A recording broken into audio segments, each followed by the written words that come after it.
Whether thou art a ghost that hath come from the earth, or a phantom of night that hath no hollow, or one that lieth dead in the desert, or a ghost unburied, or a demon, or a ghoul, whatever thou be, until thou art removed, thou shalt find here no water to drink. Thou shalt not stretch forth thy hand to our own. Into our house enter thou not. Through our fence break through thou not. We are protected, though we may be frightened. Our life you may not steal, though we may be scared to death. Welcome to Scared to Death, Creeps, Peepers, Roberts, and Annabelles. I'm Dan. Hello, Dan. I'm Lynze. Hello, Lynze. Hello, sir. I'd like to thank everyone for the recent ratings and reviews. In addition to sharing this podcast with friends, family, coworkers, whoever you think would like it. Leaving ratings and reviews is the best way to help us find new listeners and always appreciate it. So thank you. Thank you. And also, a bunch of new exciting merch is going to be coming soon, including a really cool new collection to badmagicmerch.com. And actually, badmagicproductions.com is up now. Yes, it is. So our new website is up. Yep. So you can go there and that'll link you right to the store, and it'll be on the homepage. There'll be, a little store section and the Valentine's Day cards. They're really popular this last year, like thick cardstock. Yeah, they're so cute. Cool, very cool illustrations are back in, so you can send those to your creep and peeper lovers. You can buy them for your kids, let them hand them out at school. I don't remember. They are appropriate, actually. I think they were like pretty charming. Yep. You can put like a little, candy on the back. And yeah. I remember one year for Valentine's Day, because it was like you got to bring in treats to school. Yeah. There was this like thing that my mom made where it was either juicy fruit or fruit stripe gum, which fruit stripe gum is going away and I'm devastated. You made like a little airplane that was like the wing, and then you got these little mini rolls of lifesavers and you used like a rubber band. And of course, like my mom being like freaking Martha Stewart, it was the lifesavers and the gum and something else, maybe like Smarties, and it looked like a little airplane with like a rubber band. I mean, Sounds it was familiar. Adorable. Yeah. And my mom made, 45 of them. Like, no big deal, as she's raising 2 kids and working 1,000 jobs. Yep. Thanks, Mom. What fan true horror do you have for us as we approach Valentine's Day? Oh, yes. Are you going to do anything for Valentine's Day? We never really are big Valentine's people. We're not. I don't care about it. Okay. My first story, I am like, wow, whoopsie. A strange encounter with maybe a shadow person, and the tale comes from a police officer. And I mentioned the police officer thing because it has to do, the story has to do with their profession. Okay. So it's like so weird. Really into it. And then my second story, we have some kind of like unidentified encounter with an unidentified creature down in the swamps of Florida. Going out hunting some wild boar, and a strange thing happened to a couple of friends. I feel like we've been to a fair amount of swamps recently. I like it. I do it's a good, not. spooky setting. I know, and I feel like my phone is listening because like an article just came up about like an alligator and a snake in a swamp and how they ate each other and exploded was the headline. I'm like, okay. I didn't read it. I'm very excited to share a poltergeist double feature for my 2 stories today. Whoop whoop. For my first poltergeist story, we're going to head to Birmingham, England. Fall of 2021, Christine Evans claimed her family was brutally tormented by an intense amount of very disturbing paranormal activity. So many claims. This story reads like a portion of a horror film screenplay. Okay. And the second story, full of roughly the same amount of activity to allegedly have occurred in Fermanagh County, Ireland, over a century earlier. It's the story of the Cooneen Poltergeist. Sounds great. It didn't happen to me, so awesome. Once you've got your horror uniform on, I will begin. My horror form? Your horror form. Look at these. They're not so hoary. Look at these little cutie pies. Little doggies. No contextual setup or lore to lay out on this first story. There's an especially creepy recurring element to the story too. Okay. I'm just going to jump right in. Okay, let's do it. Let's go. Time now for the tale of Leave This House or You Will Die. In late September of 2021, Christine Evans was enjoying a day out walking around and shopping along Erdington High Street in England's Birmingham city centre. It would be one of the last good days she would enjoy for quite some time. She eventually wandered into the British Heart Foundation, a popular local charity shop. Once inside, her eyes quickly settled on a small, beautiful wooden photo frame. Something about it just drew her to it. She will soon come to believe that the frame chose her more than the other way around. Seeing that the price was only £5, It was a no-brainer to purchase it, and soon she was leaving the shop with the frame in hand. She was so happy. Money was tight at the time, and she rarely bought anything for herself that was not an absolute necessity. When Christine got home, pleased with her new little purchase, she took it out of the bag she'd carried it home in, took out the white placeholder card filling the frame, and was about to grab a new photograph to replace it, but then to her surprise, behind the white card, there was a photograph. An old photograph of an angry-looking man. Something about the picture terrified her, and she quickly threw it in the trash bin and placed the empty frame down on a table. Distracted and a bit upset, she momentarily lost interest in her new purchase. The next morning, while her daughters got ready for school, Christine nearly screamed out loud when she saw the horrible picture frame of the man now back inside the frame. Oh no. Or horrible, picture. When her heart stopped racing, she tried to convince herself that there must be a reasonable explanation. Her eldest daughter was a bit of a prankster, probably just playing a joke on her. Once again, she removed the photograph from the frame, threw it back in the trash bin, and she assumed that would be the end of it. But that evening, when Christine and her daughters returned home for the day, there it was again. Now Christine began to get upset. This was no prank. No one had been home while they had been out of the house. Determined to stop this from ever happening again, she took the photograph, threw it away in the outside trash bin, and she placed a full bag of rubbish on top of it. She had no idea that not only were things not over between her and this strange photo, but things had only just begun when it came to a wave of poltergeist activity about to wash over her and her family. The next morning, when Christine went downstairs, she was greeted by something out of a horror movie. The front door, wide open, the unsettling photograph she had now thrown away 3 times was back in its frame, and a trail of garbage led from the photo frame through the open door and outside to the trash bin. Oh shit. This was too much to keep to herself. She ran to wake up her husband, John. After checking and not finding any signs of forced entry, John decided to burn the picture so that there would be zero chance it could ever show up again. Okay, that's the right choice. He put the photograph in a bucket, took the bucket out into the back garden, and set the cursed photo on fire. He watched it burn down to ashes. And if, while he did that, he still doubted what his wife had said had been happening, he would no longer doubt it the following day. The very next morning, the infernal photo, impossibly back inside the frame, with absolutely no sign of it ever having been burned, back inside the house on the table. Get rid of that thing. Now the paranormal activity John and Christine had experienced would begin to escalate. Soon they and their children would have to contend with something more than just an unsettling, magically reappearing, impossible to destroy photo. Other strange occurrences began to plague the family. Loud bangs were heard later that same day from all around the house, emanating from both everywhere and nowhere. And then that evening, from one particular wall in their youngest daughter Emily's bedroom, scratching noises could be heard that would continue all throughout the night. Christine was terrified. She knew in her gut that this was only the beginning, and she didn't know how to keep her family safe. She was too scared to reach out to any family or friends, worried that they would only think she was crazy, but she was also too scared not to reach out to someone.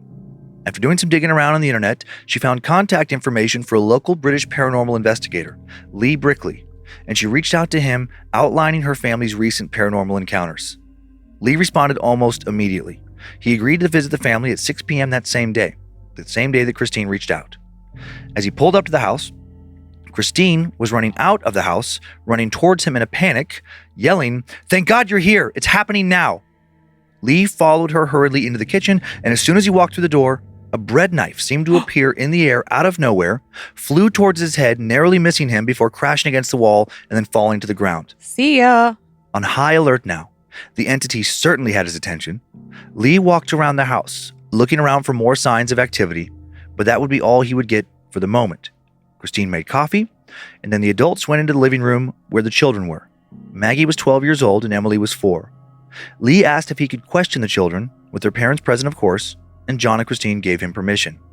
Maggie now went on to confirm what Christine had claimed, that she'd been hearing loud bangs coming from all over the house, that she'd watched things move despite no one touching them like the bread knife, and that she was so scared of the photograph that her parents had been unable to destroy that she couldn't bring herself to even look at it. Emily would then do more than confirm what others had seen. She would reveal that she'd witnessed something new and more frightening than what had already been revealed. When Lee asked her about the photograph, she simply said, "Oh, that's my friend's daddy. He's mean though." Her parents were horrified. When asked which friend, she explained that she'd met him a couple of days ago, a little boy, and that he now lived in the house with them. This was the first her parents had heard of this, and intense feelings of worry now radiated out from poor Christine. John decided the girls had had enough for one night and took them upstairs to get ready for bed. A couple of minutes later, he came racing back down the stairs, face as white as a sheet, and he explained how he had been in the bathroom with Emily, helping her brush her teeth, when he saw a dark human-like figure slide across the hallway past the open door. Lee now ran upstairs with John, not wanting to miss the opportunity of seeing an actual apparition.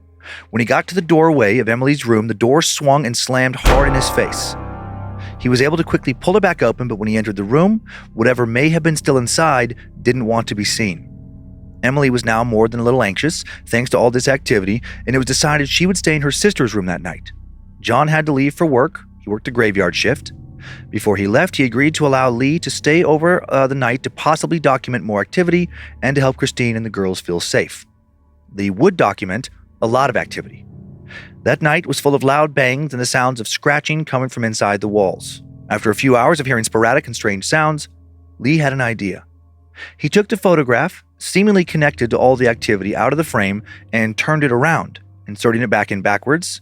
Then he took the frame outside, locked the frame and photo in his car for the night. And it worked.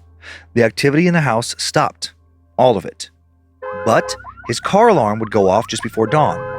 When Lee went outside to attend to the alarm, he found his car in a strange state. All the doors were still locked. It was obvious no one had attempted to break into it.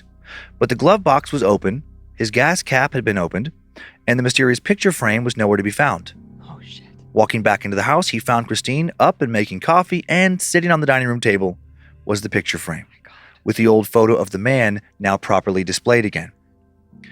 What was it with this photo? Soon, thanks to the noise of the car alarm and Christine and Lee talking, the two girls were up and both came downstairs. Maggie volunteered that she kept waking during the night and was now feeling a bit dizzy. After grabbing a quick bite, she returned to her room to try and fall back asleep. Emily, on the other hand, was feeling great. She said that she was happy because the little boy had come to visit her in the middle of the night. Christine and Lee exchanged worried glances. Who was this little boy, and how was he connected to the photo? The rest of that day went by pretty uneventfully, at least until around 5 p.m. At that time, Emily rushed downstairs and exclaimed, "The little boy is here!" She then ran back upstairs with Lee and Christine following her. Lee was disappointed to find her bedroom looking devoid of any entities, but Emily explained that the boy was near them. He just liked to play hide and seek. They needed to find him. Lee was skeptical, thinking all of the paranormal talk over the past few days had gotten the little girl's imagination going. He looked around her room for a bit, saw nothing, and then took a seat on the little girl's bed while she continued with her search. Looking over to where Christine stood in the doorway, Lee was shocked when he saw clear as day the face of a little boy peeking out from behind Christine's legs. He was not something imagined by a little girl. He was very real. Lee jumped to his feet as he tried to tell Christine what he was seeing, but before he could get the words out, the boy was gone. Just as the boy disappeared, strange noises emanated from the next room where Maggie lay in bed, where she still wasn't feeling well. Rushing into the room, Christine and Lee will claim that they found the girl gasping and struggling for breath. A fluffy cloth belt from a bathrobe had been turned into a ligature and was used to strangle her. Christine leapt across the room, grabbed the belt, fought with some invisible force for a moment before her daughter was released. It was now decided that the family would take some pillows and duvets and all sleep together downstairs, and that Lee would stay another night. The next morning, the family were once again awoken by the loud beeping of Lee's car alarm. Confused, he had not moved the photograph this time. He ran outside. Mud had been smeared across his windshield, a lot of it. And in the mud, someone or something had written him a message. "Leave this house." Returning inside, he heard Christine screaming from upstairs. The madness was constant. When he made it up to the second floor, he found her sitting in the doorway of Maggie's room with her hands around her own throat. Oh. She seemed to snap out of some trance when he made it to her. And now he saw written over and over on the walls around Christine the same words from his windshield. "Leave this house." Christine claimed to have blacked out, said the writing had not been there a few moments earlier. Lee and John, who was downstairs when Christine blacked out but was now upstairs with his wife and Lee, now walked back downstairs and told the girls that under no circumstances was anyone to go into Maggie's room. The frightened 12-year-old was still looking rather worse for wear and had developed a fever. As the day went on, she felt worse and worse until she could barely move. Her mother tried to take her temperature down with a bag of frozen peas as she and John wondered if they should take her to the hospital. Meanwhile, Lee went into the kitchen, and the frame and photo were now missing. He'd been considering taking the photo out into the woods in another attempt to destroy it, and he wondered if whatever was attached to the photo or the frame or both had sensed what he was planning and was hiding from him now. He, Christine, and John all searched for the frame, and soon after being unable to find it, they realized the girls had now disappeared. Frantically running upstairs, they found them both in Maggie's room. Emily was sitting cross-legged by the door, counting up as if playing hide-and-seek. Maggie was also sitting cross-legged with her eyes closed across the room, and it appeared as if she was levitating a little bit above the floor. John ran towards his oldest daughter, and as he did, her bed quickly slid out away from the wall and blocked his path. Then, in the blink of an eye, Maggie somehow disappeared again. What? Tearing the room apart, they found her a few moments later, hidden inside the wardrobe, slumped forward, unresponsive as if in a deep sleep. So strange. John grabbed his oldest daughter, Christine grabbed the youngest, and everyone returned to the living room. Lee now accepted this was out of his depth and decided he needed to call in a friend, an ex-priest by the name of Mark Wells. Mark was more than happy to assist, even claimed he had had a dream about Lee needing his assistance the previous night. He could be there within just a few hours. While the family waited for Mark to arrive and assess the situation, Christine kept hold of Maggie. The little girl seemed to be delirious. Sounded like she was trying to speak, but the words made no sense. Just in case it was something more sinister than a fever, Lee recorded her, then messed around with some settings on his laptop. What he discovered chilled him. The child was not muttering nonsense. She was just talking very, very quickly, and she was saying over and over again, "Leave this house or you will die. Leave this house or you will die. Leave this house or you will die." It was now decided that Emily, the youngest daughter, should stay with her grandmother. Things were feeling more and more dangerous. John left for about an hour to take her there. Mark arrived right around the time he got back, and as soon as he walked into the Evans home, everyone present heard loud, heavy banging start up in the attic. When asked, Lee was rather embarrassed to say he had not thought of checking the attic before, now realizing that was clearly where the banging was coming from. Mark and Lee left the Evans family in the living room while they went up to investigate. The attic was dark and cluttered, full of the usual things you'd expect: old toys, boxes of clothes, holiday decorations, etc. Also, in the middle of the room, something somewhat literally jumped out at both Mark and Lee. A wooden box. A wooden box that was moving. It seemed to contain whatever had been making the banging noises. Cautiously, Lee slowly opened the box. Inside was a single item: the cursed frame, complete with the old photo of the angry man. Oh my God. Mark took one look at the picture and asked, "You know what that is, don't you?" When Lee shook his head, Mark exclaimed rather excitedly, "It's a mugshot." On their way back down from the attic, Mark, clearly not a traditional former man of the cloth, said he had a Ouija board in his car. Oh. And he asked Lee if he thought the Evans family would agree to hold a seance. He believed that communicating with the man in the picture was key to ending the family's torment.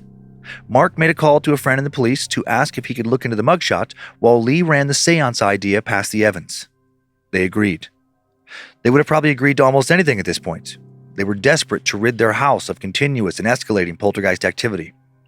Soon, Mark and Lee were lighting some candles and placing the Ouija board in the middle of the living room. Mark said a prayer, performed a blessing, and they began the seance. "Is anyone here?" Lee asked, staring at the planchette. Then everyone present got their answer. But it did not come from the board. It came directly from Maggie. "I'm here," she said in a voice that was not her own.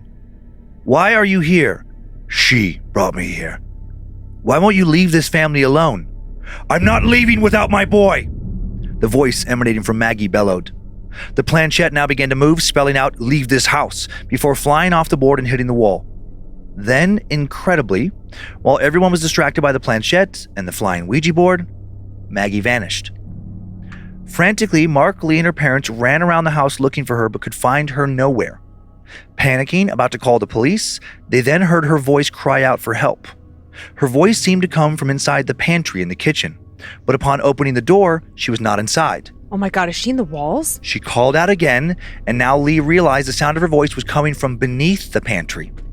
John ran to grab his toolkit, made quick work of cutting and smashing through the pantry floor. Underneath there was a red brick staircase, leading to a basement the family never knew existed underneath the house they were renting. Holy shit. Sure enough, down in the middle of a dark, damp, cobweb-infested room impossibly was Maggie. After making sure she was okay, Lee logged into his Facebook account on his phone. He'd posted the photograph of the man from the frame on there, and now there was a message from someone claiming they knew who he was. Apparently the man was Isaac Ellery, Long, long ago in 1853, he had been sent from the UK to a prisoner camp in Australia after he'd strangled his son to death. Feeling confident that it was a malevolent spirit they were dealing with and not a demon, Mark felt comfortable performing a cleansing ritual. They sat Maggie, who was feeling worse than ever, on a chair in the living room and made sure Christine and John sat with her. Mark began to walk around to every corner of the house with sage, praying, demanding the spirit leave the family alone. It seemed to go well until he reached the attic, the final room. The air there felt heavy and cold. A shadow darted across the walls, and Mark felt as if he was not only being watched, but threatened. Meanwhile, downstairs, the chair Maggie was sitting on began to shake violently, and the little girl completely lost consciousness by the time the ritual was over. When it was over, the energy in the home felt good, great even, light, just like it had before Christine brought the photo and frame home. Mark felt confident that the home had been cleansed of the angry spirit. Christine and John rushed Maggie to the nearest hospital, where she would stay and recover from exhaustion for a full 4 days. After that, her health would return to normal, and the family would never again experience any additional paranormal activity of any kind in their home. Their haunting was over, but I have one more strange detail from the story to share. Somehow, during that final cleansing, the frame and photo disappeared for good. Mark, Lee, and the Evans family would now be left to wonder where they had gone. Was the frame now sitting on the shelf of another shop, waiting to be invited into another home? Oh my God. That's wild. Yeah. And it does sound like a movie. Uh-huh. I just want to say right off the rip that I didn't scream any GTFOs because in the very beginning, it was made evidently clear that money was tight. Oh, yeah. So I don't want to shame them. Okay, good job. I know. Well, like, I mean, I wanted them to get out, but like also, where are you going to go? Mm-hmm. Times are tough. I only have one photo that I believe is associated with the story. I feel like it has to be. This seems to be that old mugshot of Isaac Ellery. This does come from 1853. This man was sent to a penal colony in Australia from the UK. So, I mean, what are the odds there would be two guys with that name sent that same year? I mean, feels improbable. Imagine that photo just continually reappearing in your home. That is like a very, very strange phenomena. Uh-huh. The fact that Maggie, when she started disappearing, I wanted to be like, get the fuck out of here. This is not happening. Like, people don't just vanish. They don't just like get teleported to other places. But I mean, I wasn't there. I know. There's some definitely like more extreme activity and a little, I don't know, for lack of a better phrase, over the top. Yeah. If it happened like that, holy shit. Yeah. I mean, that's like some Conjuring universe stuff. That's what I kept thinking of during that story. Some really awful stuff. I was singing songs in my head. I just want to let you know. So the two songs that just would not leave my head was, I think it's a Nickelback song. Look at this photograph. It is. Right? Funny. Yeah. I couldn't get it out of my head. Look at this photograph. Every time I do, it makes me laugh. And I was, how did her eyes get so red or something? Oh my God. Yeah. The video always gets like memed because it was like way too on the nose. Yeah, because yeah. he says, look at this photo, and he like literally holds up a picture of a photograph. Okay, got it. I love it. And then when you said Maggie, I like Rod Stewart started playing in my head. Oh yeah. Maggie. I was dying. Well, really interesting story. I mean, it that moves. would be, it's constant action. Yeah. I did like that it was, pretty quick and not super dragged out. Yeah. I feel like after we had like a slow burner last week, which I did really like. It's funny, I was talking to Tyler about it after the recording. It was, oh my gosh. It was Las Vegas to Luxor. Oh, yeah. The little girl. It was just like a gripping story. Triangle. Mm-hmm. The triangle story? But there wasn't a ton of like activity. Right. Which I like, the slow burn sometimes. I like for variety. This one, just like constant stuff happening. Yeah. Mm-hmm. No, it was really fascinating. And it would be, you would just be at a complete loss as to like, what is happening? How is this happening? The photograph being set on fire, burned, destroyed, and then reappearing the next day as if nothing had happened. Yeah. How did it get it in that box? Like, weird about the, when Lee put it in his car and then the next day with like the gas cap off and the glove compartment open and then the mud. I mean, everything about it is just like, this is too much. I know. And then for it to just be gone with no, left without a trace. Yeah. What if one day one of them is like in another thrift store and they see it? Oh my God, that would suck. I would just walk out immediately. Would you feel morally obligated to tell the shopkeeper? Ooh. Yes. Or like, but I wouldn't want to like, It's almost like I Seem wouldn't like a crazy person? I wouldn't want to alert that thing to my presence. Oh, like if it is specifically interested in you as opposed to. You know what I want to do? I'd want to destroy it inside the shop. Don't take it anywhere. Don't buy it. Oh. Maybe like try and sneak it into the bathroom or something and smash it into pieces. Flush the little pieces down the toilet, something. That'd be interesting. Maybe if I saw it, I would consider calling some, like, I don't know, maybe I would call Lee Brickley again, or maybe I'd find somebody else and explain, like, hey, this is what happened to my family. Yeah. The frame and the photograph went just missing, just literally poof. But now I've found it. It has the picture of, what's his name? Isaac, whatever in it. Yeah. And Isaac Ellery. And I need you, paranormal person to come to this shop. I don't know, like bag it and tag it, lock it up like Annabelle's locked up or something. Yeah. I feel like you'd have to. I know. I feel like that like little photo and frame should be in the Warrens Occult Museum, which I don't even know if they're really keeping up anymore. Last time I checked, it wasn't open. Hadn't been open for a little while. I think COVID. Hurt it. Who knows? Yeah, but still, well, you could call Zach Bagans and he could put it in his put it in his museum. Vegas museum. I mean, I would think that you would. I mean, it's in the UK, but like you'd have to find someone. Mm-hmm. I would feel morally obligated to find someone who was not me to dispose of it. Like I don't want any part of it. Ichi wawa. Are you ready to head from England to Ireland and explore another poltergeist case? And I like this one just as much. Yes. Not much setup on this one either. A little bit though. Just a few paragraphs of some exposition before I lay out the claims of paranormal activity. Nice word. I don't know if I even used it correctly though. You did. But thank you. Okay. In the middle of the forest in the heart of Cooneen, Ireland, stands an abandoned stone cottage. Still in relatively fair condition considering a century of neglect, the cottage looks like the prime location for filming a horror movie. Dark and lonely, surrounded by overgrown shrubs, grasses, and a few trees. It would be easy to imagine a crazed killer hiding out here, waiting for some unsuspecting future victim or victims to enter. And it seems something is hiding out in this abandoned cottage. While it is no crazed killer, it does seem to be some sort of villain. The cottage is believed by many to be the home of some sort of ghost or demon, a poltergeist that once so terrorized former occupants, a widow and her family, so badly, they fled across the ocean to a new continent to try and escape their torment. Damn. Time now for the tale of the Cooneen Poltergeist. Bridget and Michael Murphy had 8 children together. 2 boys, James and Michael Jr., and 6 girls, Annie, Mary, Teresa, Bridget, Catherine, and Jane Ann. This already sounds like a horror tale. In 1907, Bridget Murphy received terrible news that her husband Michael had been killed in a freak accident, leaving her widowed and alone to raise these 8 children.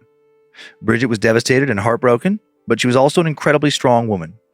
Her husband and her had managed to save about 127 pounds before he died, not much now, but a fair sum at the time, and she used that money to continue living life as best she could.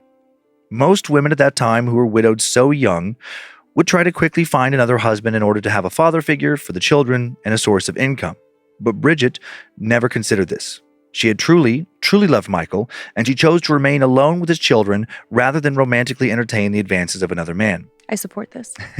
Not long after Michael's death, Bridget Murphy and her children moved into the small stone doomed cottage in Fermanagh County.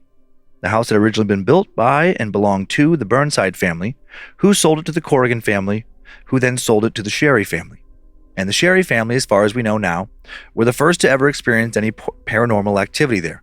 They were so terrified that they left after staying just a single night. They told no one what had happened, not initially, and sold the house to Bridget Murphy 6 months later, setting her up for years of suffering. Bridget and her children would live peacefully in their cottage in the woods for the first several years there. Whatever entity they were unknowingly cohabitating with remained dormant and peaceful, or at least it stayed quiet. But then, 5 years after Michael Murphy's death in 1912, for reasons unknown, inexplicable things began to happen around the house. Annie and Bridget, not the mother, but Bridget the child, were the first to notice anything strange. Late one evening, they heard loud tapping and footsteps coming from just outside the cottage, shortly before hearing the younger girls begin screaming in fear. Initially, they thought it was just one of their neighbors playing a joke on them. James, the eldest child, was out away from the house that night. When he came home the next day, he helped his mother and sisters search the property for any clues as to what could have made the noises they'd heard, and they found nothing. Just a few nights later, as the family sat down to have dinner together, Bridget, the mother now, heard a knock on the door. The family was not expecting any visitors and almost never had anyone stop by unannounced. Confused, Bridget got up from her seat to answer the door. 3 loud knocks. As she did, the knocking came again, louder, their uninvited visitors seemingly growing impatient. When Bridget opened the door, as I imagine most listening to the story will suspect, there was no one outside. "Hello!" she shouted out into the forest, stepping outside as she did so. She received no answer. She, now with her oldest sons accompanying her, walked around her home, scanning the woods around it for signs of anyone. They didn't see anyone and also could not find signs of anyone having just been there, like footsteps in the mud. Irritated, maybe a bit nervous as well, or shoe prints in the mud, I guess rather, Bridget and her children returned inside the cottage and finished their dinner. A few hours later, it happened again. Once more, it sounded exactly like someone knocking at the front door. But again, when they went outside to have a look around, there was no one to be found, no signs of anyone having been around. Shortly after this incident, a knocking was heard a third time this same day, but now it was coming from a window upstairs.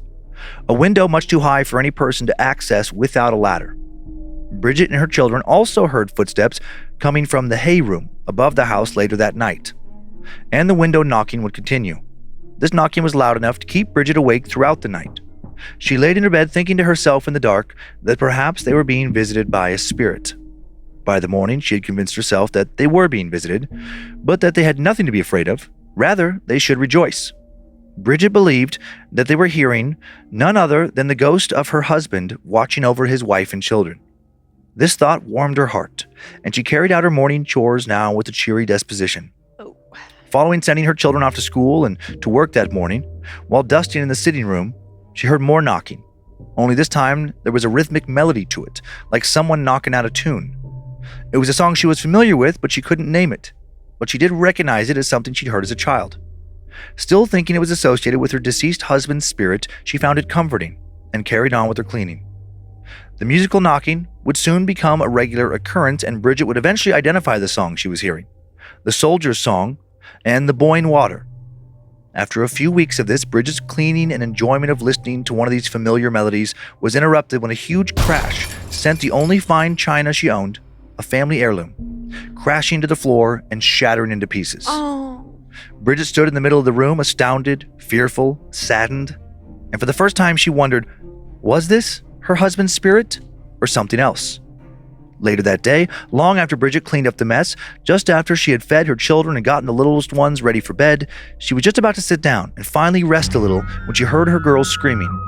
She raced up the stairs to check on them and found all 6 of her girls huddled onto one bed, shouting and screaming that there was something or someone in the bedroom with them. Bridget frantically looked around with the help of her 2 sons, but could find no one and nothing out of place. Despite not discovering some intruder, the girls were still terrified, and their fear would increase throughout the night, as the entire family was kept awake by loud bangs, screeches, and whistles, most of the noise originating from beneath one of the girls' beds. Oh. Bridget's spirits sank. No part of her believed any longer that her husband had returned to them after death. Whatever was tormenting them, it had nothing to do with Michael. After enduring near constant disturbances for a few weeks, Bridget was now reaching her breaking point. She was sleep-deprived, scared, and finally she made the decision to venture into the church in town to ask for help. This was not easy. Bridget was never one to ask for help easily, and ever since her husband had died, she had all but given up on her faith. She hadn't attended a Sunday service in years. The priest was, thankfully, very sensitive to Bridget's predicament and agreed to come back to the house with her and take a look around. Immediately following his arrival, it was clear that whatever spirit was tormenting Bridget and her children did not appreciate the priest's presence. The activity instantly became more violent, with crashes and bangings starting the very moment he walked through the door. After listening to Bridget's story, the priest asked to enter the girl's bedroom. The sounds everyone was hearing seemed to still be coming from underneath Annie's bed. The priest said a prayer, attempted to perform a blessing on the house to remove the entity, to which the spirit made it clear this was not going to happen easily. The sounds from beneath Annie's bed continued, louder now. The priest promised Bridget he would arrange an exorcism as quickly as possible and return to perform the ritual as soon as he was authorized to do so. But this would sadly never happen, at least not with this priest. In the days that followed, the poor priest, a man who had been perfectly healthy before visiting Bridget's house, became very, very ill. Just a few days after visiting Bridget, he died. Damn. From the rapid onset of spinal meningitis. The priest's death sent shockwaves of fear through Bridget and her children. Would one of them be next? Would all of them be next? How powerful and terrible was this entity that continued to torment them? Bridget, what else was she to do, returned to the church and soon was discussing the events of this story thus far with another priest, Father Eugene Coyle. Father Coyle insisted that he did not fear this entity, and despite what had happened to the priest before him, he would still do everything he could to help. He arranged to visit the family, picking up where the previous priest left off in terms of getting permission to perform an official exorcism. While he waited for that authorization, he also wanted to visit Bridget's house and gather more evidence of the Murphy home being haunted by something malevolent and possibly, if not probably, demonic. Father Peter Smith accompanied Father Coyle when he first visited the house to observe the spiritual activity. They will both bear witness to a tremendous amount of paranormal activity. Father Smith will claim he felt snakes moving under the bed sheets when he sat down on one of the beds. He also reported hearing the sound of something spitting and hissing coming from a corner of one of the rooms. Both priests noticed that the activity seemed to center around Annie. With the priest observing, Annie laid down on her bed, and when she did, the activity immediately grew worse. Dark, strange shapes appeared on the walls, and something could be seen moving around, writhing beneath the covers. Father Coyle would write in his notes about all of this. I stood in the children's bedroom and watched bedclothes on an empty bed rise and fall as if someone was lying there. I felt a cold, evil presence. Then pots and pans suddenly flew off the dresser onto the floor. On another occasion, Father Smith and I were standing side by side downstairs when we heard a crash coming from the story above. I can't really describe what happened next. It felt as if a terrific blast of cold air rushed between us. We both felt it. It was very strange because it didn't disturb our clothing. We saw the ghost grab cups and saucers off the dresser and smash them on the floor. It snatched the bedclothes off the sleeping children and flung them across the room. At times, the bed lifted several inches off the ground before falling back down again, while mysterious shapes appeared and disappeared on the walls. The priest noted that the entity or entities also made noises which appeared to come from far below the ground. Following witnessing all this activity, the priest returned to town to attend to their duties. While they were gone, the Murphys received another visitor, another witness to the paranormal torment. A neighbor came to visit the family, and while they were there, they heard a strange noise coming from underneath Annie's bed. It sounded like something scraping against the floor. Then all of a sudden, the covers rose up in front of them, briefly revealing the shape of some strange and terrible beast before settling back flat on the bed. Oh. Soon after this, Father Coyle would return. The priest now stayed with the family for a few days and was amazed by the continual activity he witnessed in the house. Pots and pans would fly through the air on their own. Knocks, bangs, screeches, and wails were heard nearly constantly. A few times, Father Coyle reported seeing unnatural shadows move across and even through walls. The priest himself soon became terrified, afraid for the well-being of the Murphy family and himself. At one point, he even called for the local MP to come and bear witness to the activity. The two men would perform tests where they would hold the children's hands and arms down in order to prove they were not the source of any knocking.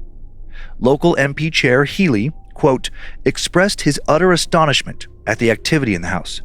Eventually, thankfully, the exorcism was authorized and quickly scheduled. The family gathered in the girl's bedroom and sat in a circle with Father Coyle, who held in his hands his Bible and some holy water. When the priest started to read verses, the knocks started up again and soon turned into the loudest bangs and crashes heard thus far. The girls clung to one another, the boys tried to keep brave faces but were clearly terrified, and Bridget herself held her head down in fear, praying continually under her breath.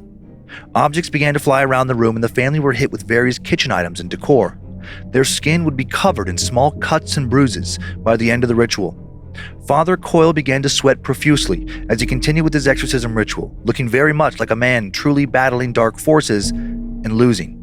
His voice began to falter as he tried to continue with his prayers. The spirit or spirits he fought with could be heard screeching and screaming. The windows all flew open at one point and powerful gusts of wind were sent swirling throughout the house. Eventually, Father Coyle could no longer carry on and nearly collapsed in exhaustion before fleeing from the house. He will suffer a complete nervous breakdown and never return. Yet another priest was now called in to again attempt an exorcism. This priest would also be defeated and sent fleeing from the house.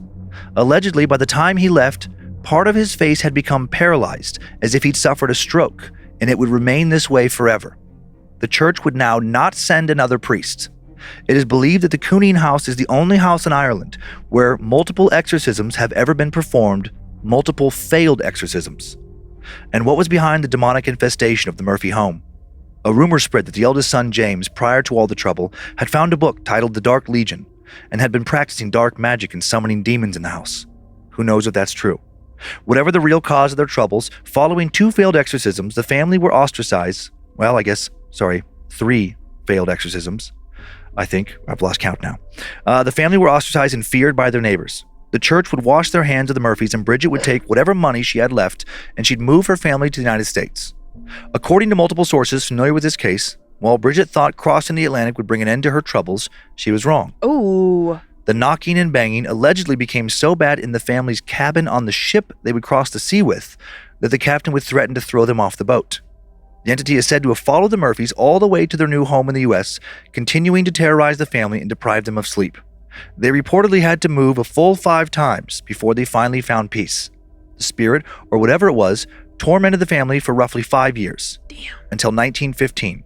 Then, somehow, the spirit's believed to have reappeared back in its original location, back to torment whoever chose to now visit the abandoned cottage in the woods. This cottage has remained abandoned ever since the Murphys left, and is rumored to be as haunted as ever.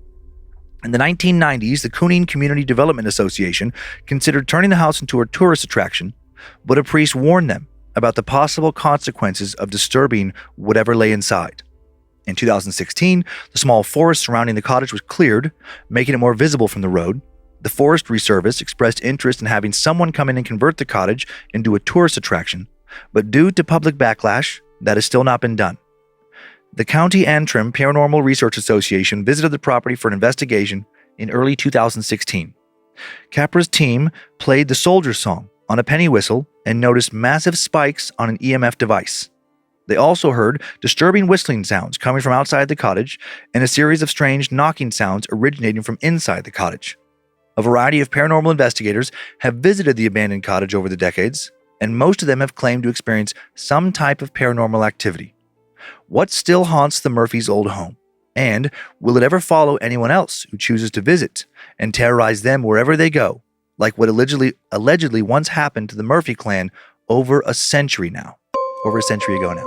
That gives me such chills thinking you can't get rid of it. Mm-hmm. You can GTFO as much as you want, but you can't escape it. Yeah. That is such a crazy kind of thing to think about because we think okay, well, if you just leave this space, you'll be fine. Yeah. But nah. This is a pretty known story too. Like when I was looking, I hadn't heard of it before. When I was looking up some pronunciation stuff, just to make sure I was saying Cooneen right. Yeah. There are a bunch of people have, told this story, or I think it's like a fairly known, poltergeist story over in Ireland. Interesting. Mm-hmm. Do you know what happened to one. me the first time I went to Ireland? What? I was just telling Kyler this story because he's talking about visiting Ireland with some friends. I was like, oh, well, first night there, I got so outrageously hammered. wasted on Magners, which is like a cider, and then puked my brains out. I mean, slept on the bathroom floor for several hours before I crawled to my bed drunk. Yeah. But then after that, I loved Ireland. Yeah. It was fine. You probably had a great time before you threw up. I was having a great time. A few photos. This first, a recent black and white photo of the haunted house. You can see all the tree stumps around I was it. thinking it was going to be so much smaller than that. Okay. Yeah, you can see where they've cleared the trees in this photo. And I mean, I like to try and imagine what it looked like when there were trees all around it. And it's very isolated. Yeah. There's no other houses around it. How terrified you would be feeling so no one could hear your screams. Right. No one could hear what you were going through. Yeah, you feel so alone. Mm-hmm. Here's another exterior photo where it looks like some kind of iron gate has been placed across the front door to keep out trespassers, and the windows are boarded up. And then just one more, just to help imagine how creepy this place would appear at night. You can't completely tell from this photo, but I found some other photos that were a bit blurry, too blurry to display here. But there doesn't seem to be another house around for hundreds and hundreds of yards, if not miles. Damn. Yeah, I don't like the idea of being out in the middle of nowhere, just in general. Let me rephrase that. Being out in the middle of nowhere without a neighbor, for miles. I know sometimes I like the thought of it. Yeah. But then if nothing's going wrong, it's great. But if if somebody approached your house to burglarize it or whatever, no one would be around to see them. No one would be around to help you. I guess you would hear them coming though. Like Hopefully. it'd be quite difficult, in my opinion, to sneak up on a. I mean, if they went on foot, I in the know. dark. That's why I started to hesitate. But if you had motion detector, but I just think about that crazy stuff, Like like motion detectors now, but like back then. right back then, and even now. Let's say you did see them, but you saw them as they're armed and approaching your house. Yeah, it's too late now. What are you going to do unless that you're armed and hopefully a better shot than they are or something? We've been watching some shows with like Yeah. interesting kind of scenarios that are playing out in my brain right now. Like that show we just watched about the Julia Roberts thing. Murder at the End of the World. No, that's the not one we're Julia watching right Roberts. now. What's the Oh, it was a movie on Netflix. Marshala Ali and Kevin Bacon. I can't remember. Something about the world Logan, ending. do you remember? The world is ending, or the world is ended. Yeah. Do you remember, Tyler, what it was called? I can't remember either, but Yeah. But yeah, You But- keep I've talking seen it. about. I'll look it up. but in that situation, I was like, after I watched that, I'm like, I want a bunker, and I want like this bunker because there's a terrorist attack on the United States, and it's in New York, and what's Yeah. it called? Leave the world behind. Leave the World Behind, and they have this this one house. Oh my God! It is the most incredible bunker Yeah. I've never even seen. You in wanted a bunker movie. after seeing that. You're like, okay, Yeah, I would love one of those. I just said that. Oh yeah. I was like, that is perfect. I will live down there happily. Uh-huh. But these houses are like upstate New York and just middle of nowhere, and you don't have neighbors on top of you, but they are just down the road. So if you need something, you feel some false sense of security. Yeah, I don't know if that place was even like real, but it was cool, like in the movie at least, where they could look across the bay from these properties and see the city. Yeah. Like and see it like fairly close, Uh-huh. but also be in like a rural area. But I'm like, Yeah. oh, that's pretty cool. Yeah. Yeah. I Yeah. was into that. And then what we're watching now, Murder at the End of the World, makes me think about being in the middle of nowhere because it's this Mhm. isolated building in the middle of Iceland, just Yeah. like nowhere, middle of nowhere. That is scary. Yeah. Like that kind of terrain. Mm-hmm. What could go wrong? You'd freeze to death out there. Mm-hmm. So dark. Very unforgiving. Yeah, that is a good word. Yeah. Okay. What did? Yeah. It is interesting that it took the poltergeist so long to show up. We don't Oh, yeah, a generally couple see years. that. It took a long time to show up and then lasted for a long time. Uh-huh. Uh-huh. Mm-hmm. Yeah, the rhythm of those things. I mean, there's so much variation Mm-hmm. where, I think most of the time things start to happen pretty quickly when somebody moves into a new place. But yeah, Seems like it. but then like there's other examples like this one of, they could be there for years, nothing's wrong. But then once things start, it tends to follow a similar pattern of like it escalates. Yeah. I mean, I guess, there's other examples too of it kind of stays steady. But for the most part, once people acknowledge it, once they start to get afraid, once they start bringing people in to check it out, maybe try to help them, it gets worse and worse and worse before it gets better. Do you think it's possible that the reason they didn't notice it was that they were just in mourning for their dad? Like maybe they I were don't just know. maybe things were happening, but they were, Mm-hmm. I don't know. Was a bunch of kids in the place, which is so common in poltergeist Mhm. stories. I mean, both of these ones today, off the top of my head, I actually can't think of any big poltergeist story where a teen child is not involved. It's true. And it's like there's so much speculation, as we've said here before, about it's something to do with the energy they're emitting. Mhm. Energy we don't really understand, how we how our bodies interact with the world around us. I was reading some article recently. God, I wish I could remember. I just skimmed it, but it was talking about how like we do truly kind of almost like emit like a frequency. Yes, we do. And then that frequency interacts with things around us, like things that we're not actually touching, but there's some kind of energy exchange. Mhm. And as they find out more about that, it's like, I bet they will eventually connect that to poltergeist activity. Maybe we'll get to the bottom of it. I Mhm. felt bad for the kids because it's like, how many times are kids afraid of the monster under the bed? And this whichever daughter it was, a poor thing, like literally under her bed. Uh-huh. That is Like the worst place as a kid, Ugh. where you're like worried about something being. under the bed or in the Uh-huh. closet. Those are Yep. two number Yep. one, like, mommy, daddy, Uh-huh. there's a monster under my bed. And in this situation, there was. The under the bed thing will still get me sometimes. Yeah? Like at hotels, like the way our bed's set up, Oh, yeah. there is no space under our bed. Yes, there is. You can't access it. There's not like a gap. Yes, there is. I Oh, have there is? stuff under our bed right now. New fear unlocked. I know. I'm like, I have several I forgot that, I guess. I mean, our bed does sit low. It's a low For some frame. reason, I thought it just went straight down to the floor, but I guess there is a little space underneath. Yeah, I mean, because the dogs, think about like when a dog Oh, yeah, ball I just gets forgot about underneath it. there. That's right. Yeah, I just forgot. It's like a little gap. Because I was thinking that even if there wasn't that gap, In our old bed at the Saltaire apartment, you couldn't. yeah, you couldn't. Yeah. Yeah, but I was thinking about how like when my foot dangles off, if I'm a little bit feeling spooked, Mm-hmm. I just don't like it. You know, 'cause my that is brain a goes to weird that feeling. something's going to grab it. Something's going to grab me from underneath. I know. I don't like my foot dangling off the side either. I Yeah. also had never heard of the stroke in the face. The priest, his face looked like it drooped, like he had a stroke. Like I've never heard of that as a result of paranormal activity.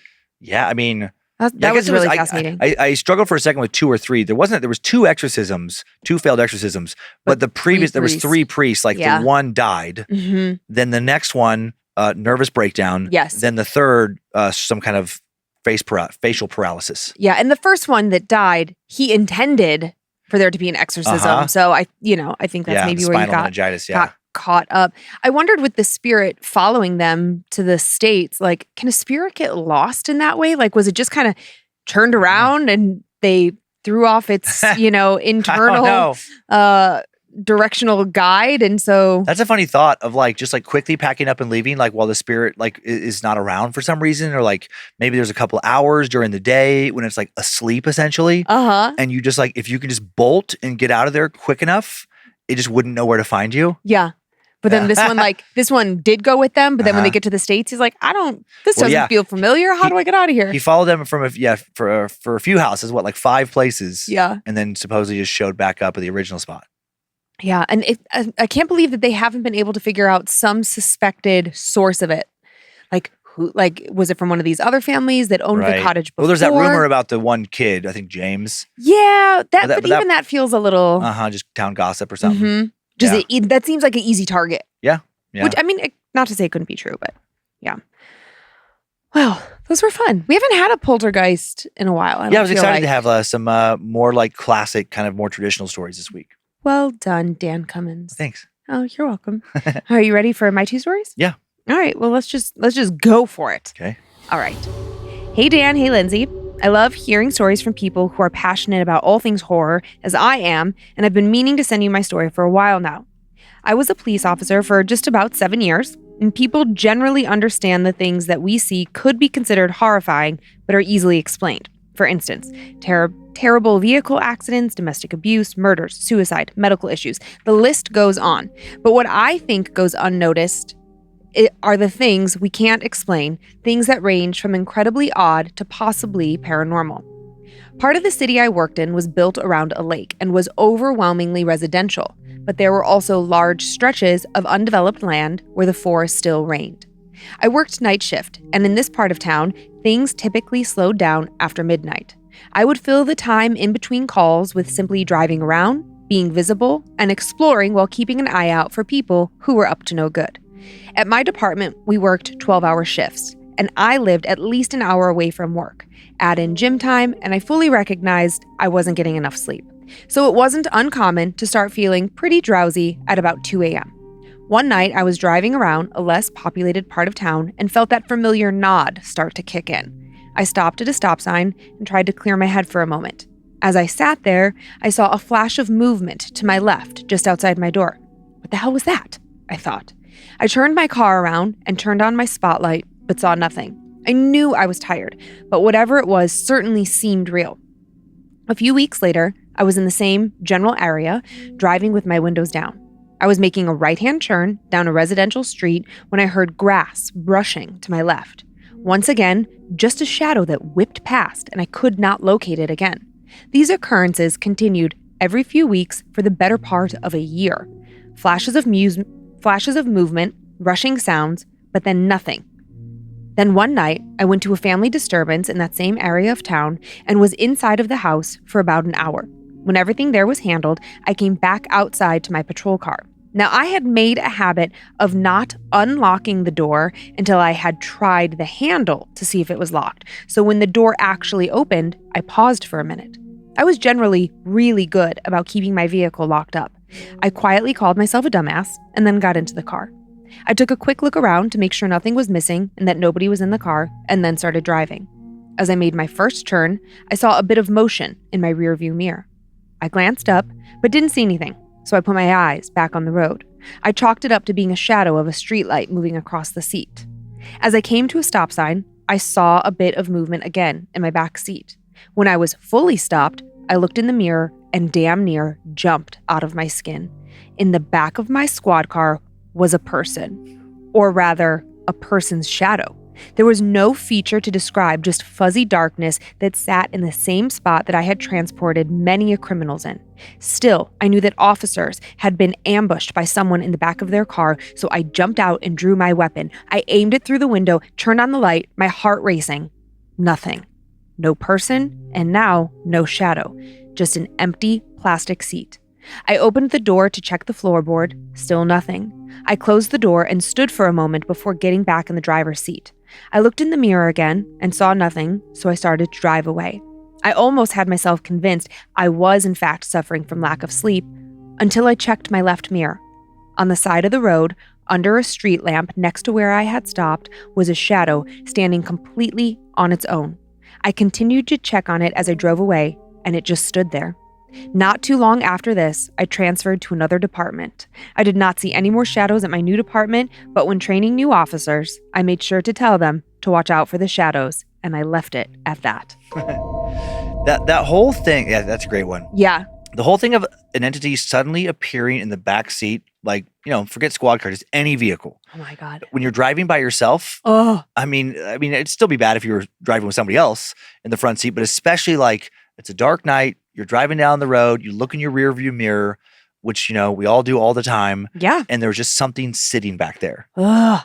Oh my gosh. It'd be worse. I mean, he was able to stop pretty quickly. Or I think he was already stopped because he was able to pop out, Yeah. like that. And he has a gun. Uh-huh. So there's like, Yeah. safety feeling in that. I think about like on I-90 around here, maybe going over towards Montana, where it's like a windy road, you're going 70 miles an hour. And so like you can't just freak out without risking the possibility of like crashing and killing yourself. Yeah. It takes a little bit to stop the car. There's not necessarily a good spot to pull over.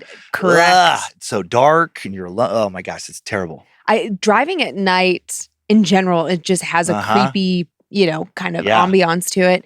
And then, yeah, you're right. You were constantly like, you're just driving. So you're checking your rearview mirror naturally. And then, yeah, if you see something, I mean, I can't tell you how many times I've been driving down, driving 90 from Spokane to Coeur d'Alene. Yeah. And I just glance back and what he was talking about, like the street light kind of flashing across the back seat, catching something and you're like, and then you're like, oh my God, I'm fine. There's nothing. Yeah. I have given myself near heart attacks. Yeah. So for it to go this far, and like he says, like as someone who has seen a lot and can generally explain it and is used to seeing some horrible things, like this really, really got him. And then the fact that, okay, so what really killed me, so I'm thinking like if I was driving along and I thought I saw something in the back and then maybe did or didn't, I don't know, questionable, but then you look out and under a street light, you just see this shadow outline and it just like this shadow of a person under a lamppost. Yeah. Yeah, that's horrifying. Fuck that. I would be so messed up. I think I wouldn't be going out at night. Mm-hmm. That visual has showed up in a fair amount of stories too, where it's like quiet neighborhood. Like I think about something like black-eyed children stories, which you haven't had in a while. Yeah. Where, like, people are out. There was one, I think, where some teens snuck out at night and they're like walking around the neighborhood, just being like, 13, 14-year-olds. Sure. Happy to have snuck out of their house. Yeah, this sounds familiar. Mm-hmm. And then there was just something like out there on a quiet street, just standing on the corner. Yeah. But like that visual of something under the lone street lamp. Mm-hmm. Ugh. We had a story a long time ago on the fan side of a young woman. She still lived with her parents. And what I remember from it is like she pulled into the driveway. Yeah. And maybe sometimes she got to park in the garage, maybe sometimes she didn't, but like this time she had to park in the driveway and she looked in her, like she was about to get out of the car and like looked and saw a shadow figure underneath a street light and had to book it from her car into the house and then got into the house and then there was like banging at the door, I think. Oh God. Just like, I hate having to park in the driveway and run into the house. I hate it. Yeah. Or like at a hotel where you have to Yeah. like park and then book it inside or any of those kind of scenarios. Oh. Yeah. Yeah. All right. You ready for one more? Yeah. And back to the swamps? Yeah. All right. Hey, Dan. Hey, Lynze. Longtime listener since Hear This and a bad magician since episode 1 of Scared to Death in the Vietnam Time Suck. Wow, thanks. Yeah. My name is Corey, and I have a true tale straight out of the muggy swamps of Florida, where my friends and I used to hunt for hogs at my friend Jeff's cabin in a beautiful yet creepy Cedar Key in West Central Florida. Cedar Key and the surrounding wilderness has a long history of Native American, Spanish, and English settlement, including burial mounds, battlegrounds, old sediments, and then the tragic eradication of said natives, mysterious deaths, and a series of lynchings in the early 1900s. You might say it has both a beautiful yet ominous feel while wandering through the soggy wetland forests, especially at night. Jeff's family's property spans multiple acres in this old native land, and multiple paranormal experiences have been experienced by multiple people over the years, so much so that Jeff's dad became a paranormal investigator and even considered writing a book cataloging the shared experiences many of us have witnessed. Back in December of 2013, a group of my friends and I decided to make a hunting trip out of one of the rare, chilly weekends we were experiencing.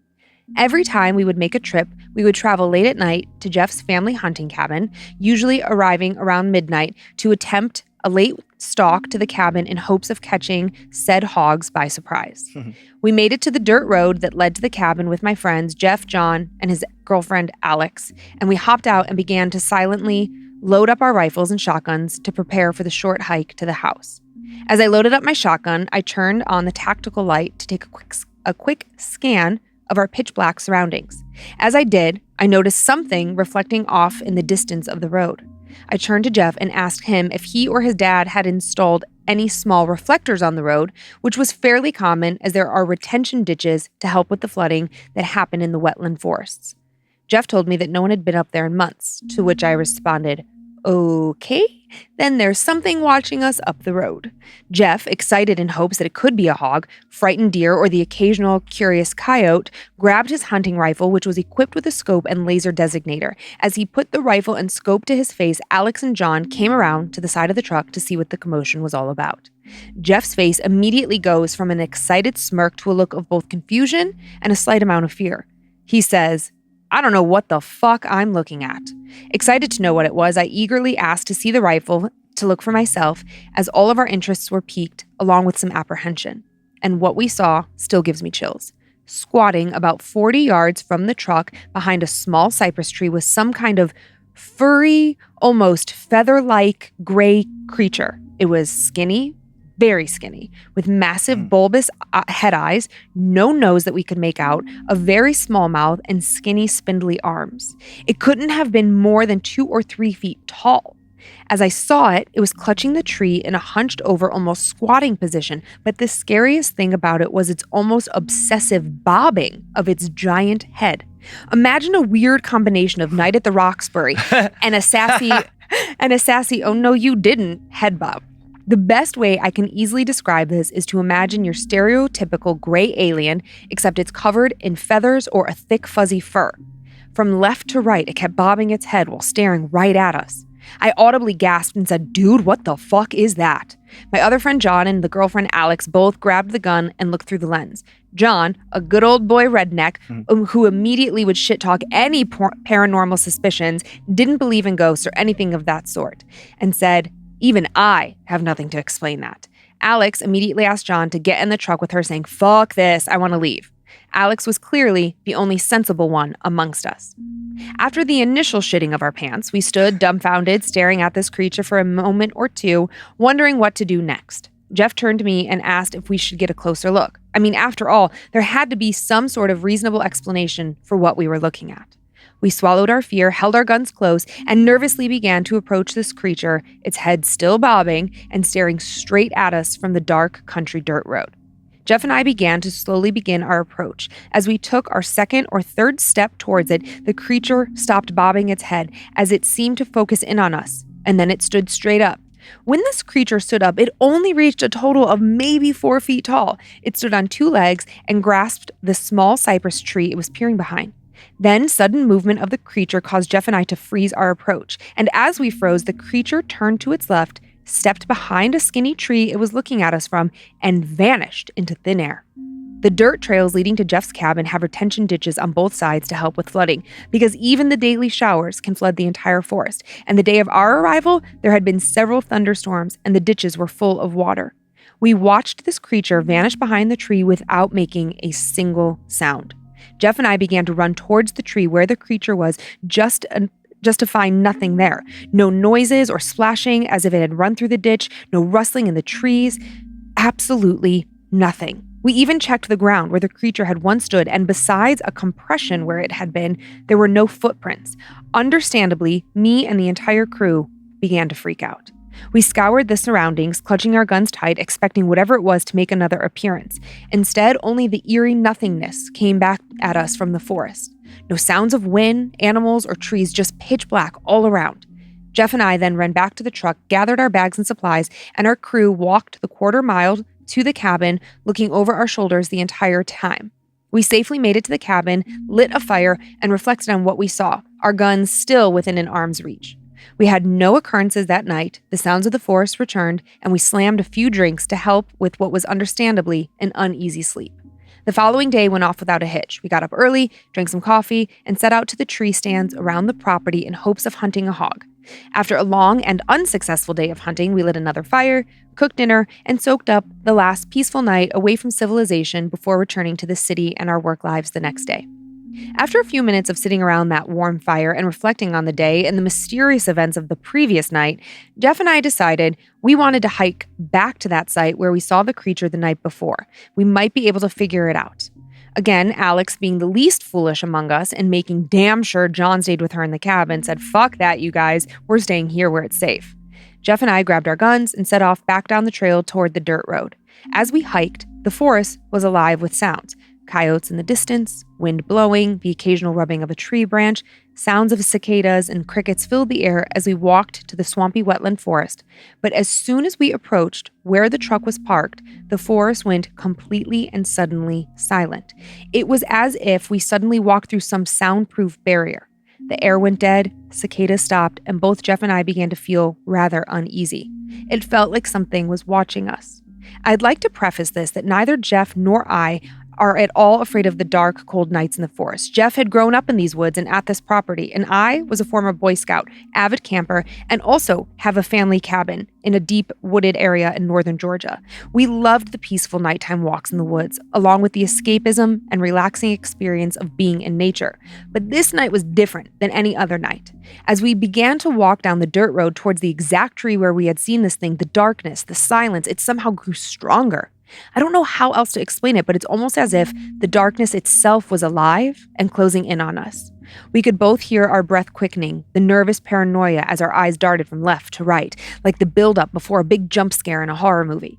The closer and closer we got to the tree, the more the darkness and silence became suffocating, every step feeling more and more difficult to complete.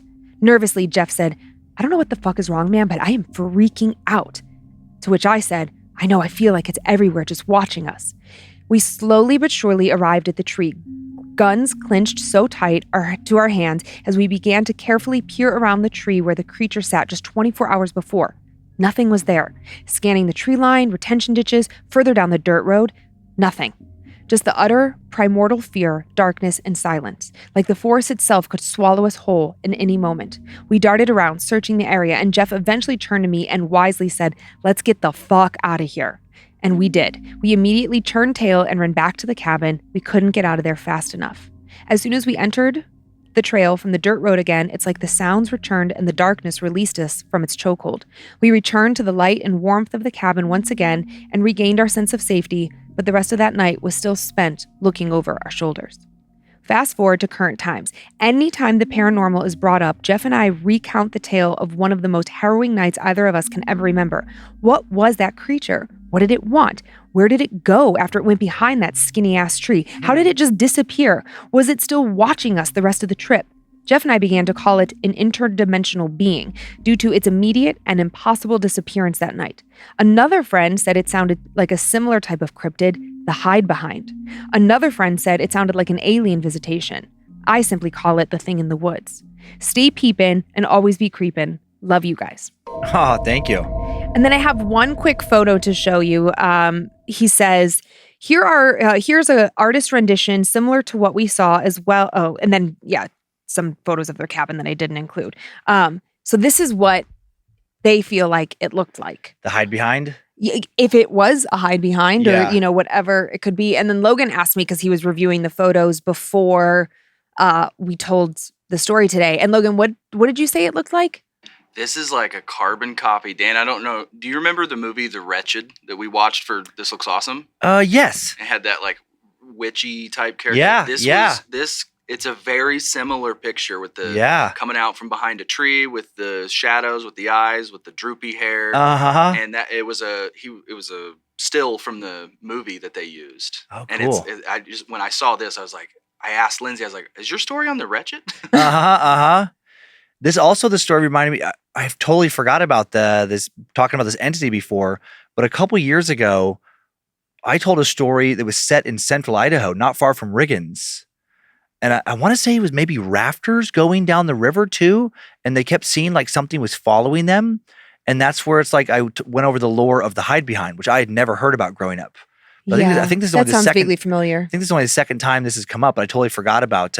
Me too. Because when I read the word "the hide behind," I was like, "Oh, that sounds familiar." But what is it? Some little shadowy thing that like loggers would talk about seeing, like popping out from behind trees and looking at them and stuff. Yeah.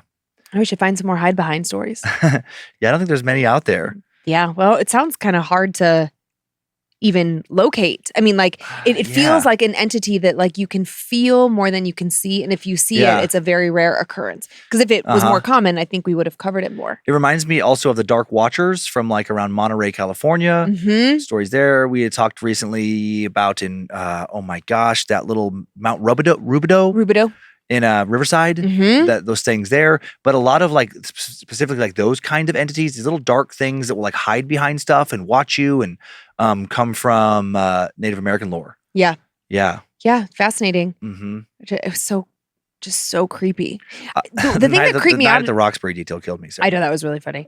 The thing that creeped me the most out was how little it was. Well, they say like 4 feet tall. Yeah, with this big head, almost like an alien. Yeah. Could be like extra. I mean, like, the classic, like, I think it's the gray. Yeah, that's what he even says in the story, like the gray. Oh, I forgot. That's right. The gray. Yeah. Yeah. But then with like furry, hairy, that's like a weird. Mm-hmm. I just think about like when I am thinking of something scary, I don't think about it being little. I think about it being bigger than me, overpowering me. When we see shadow people, or the Hat Man, like they're so big. Cryptids that are huge, skinwalkers. Like the fact that it's little makes me feel like maybe part of the reason we don't have a lot of stories about the hide behind, if that's in fact what it was, is because it's small and you could easily overlook it, like quite literally. Yeah. Like the hide behind is pretty good at hiding. Yeah. Yeah. I don't know. Back to your Night at the Roxbury. Yeah. I hope everyone listening is brave enough to admit that at least a good portion of the listeners did the move, because I did. I did. I started to do a little bit. I was like, wait, stop. It's been so long. I can picture them doing it, but just that like exaggerated like side to side. Yeah. You have such good movement. Such a good dancer. Oh wow, epic, really. Mm-hmm. Yeah, me too. Yeah, I've got moves. You're better. You're better than me and Kyler. That's for sure. Oh my God, I like Kyler's still doing his weird hand move. Kyler likes to blame you for his bad dancing. I know. That's what I was just gonna say. I like when he gets mad at me for like genetically somehow passing down inferior dance moves. Like as if he couldn't like take a dance class. Yeah. I was saying, do you know where I feel like I still to this day default to where I learned to dance? There was a movie Sinbad did in the late 90s called First Kid, and where he was basically he Secret Service? Secret Service to the president's kid. And funny, the kid could never leave or whatever. So he's real angsty kid. But there was a scene where he's teaching him to dance. And he taught you as well. Yeah, I still remember. It's like no, just keep it simple, side to side. And I still like that's how I do it out. Funny. Like, no, just do the Sinbad move. Funny. I love watch that. So I have at least a move. Oh my God, so silly. Do you want to do some shout outs? Yeah. All right, go ahead. Have at it. Okay. I'd like to thank the following Annabelles for supporting our show. We appreciate you so much. Thanks to Ashley Rivera, Kendra, Law, Liz Jacques, Harley Brenner, Christian Reyes, Julie C. Horning, Taylor B., Jucifer, and Dominique. I like Jucifer. Sounds fun to me. I would also like to thank the following Annabelles. I'm more grateful than Dana is that you support our show. Yeah, just, Yeah, just make it clear. I definitely. I don't want anybody to be confused. Cynthia Montejano, Shelby Harris, Caitlin, the Moto Mortician. Okay, I like that. Do you only mortician motorcycle people? Like the Moto Mortician, or maybe you're a mobile mortician. Zach Baker, Mia B. or Maya B, Kevin Yen, Eric Williams, Connie Johnson, and Lacey PC. Lacey PC? Lacey PC. Oh, Lacey PC. You get it. And then I have just a few spoopy shout outs this week to Bob from Anne Marie. Happy anniversary. To Kelly from Tim. Happy birthday. And to Harley from Bo. Happy birthday to my wifey from your frat boy. Funny. So many nicknames.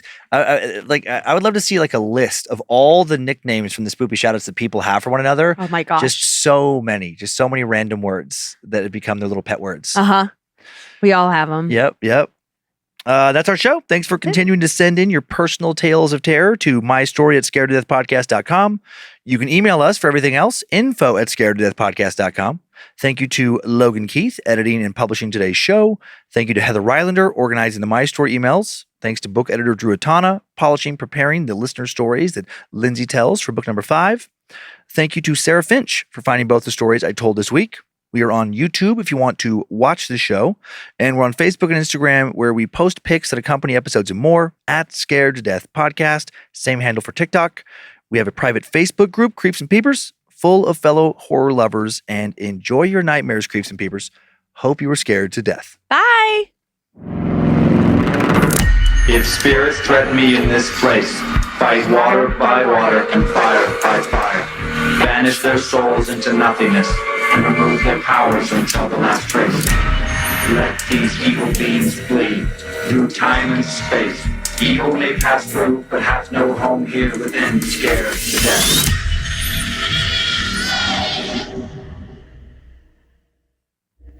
Mad Magic Productions. Like the way our bed's set up, there is no space under our bed. Yes, there is. You can't access it. There's not like a gap. Yes, there is. I there have is? stuff under our bed right now. New fear unlocked.